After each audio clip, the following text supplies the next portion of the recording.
O, tingnan nyo mga kalalabs, ang dami kong alugbati dito. Pero, hindi ako masyadong kumukuha nito mga kalalabs dahil na pagkalaman ko mga kalalabs, pag may diabetes ka, ay ito, iwasan ang gulay na kanang kuan ba, alugbati.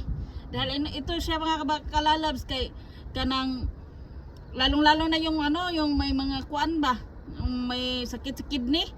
Ay bawal ito siya mga kalalabs kasi yung mga may diabetes kasi, 'di ba? Iniingatan din natin ang kidney natin para hindi ma-trigger yung mga ibang mga sakit ba.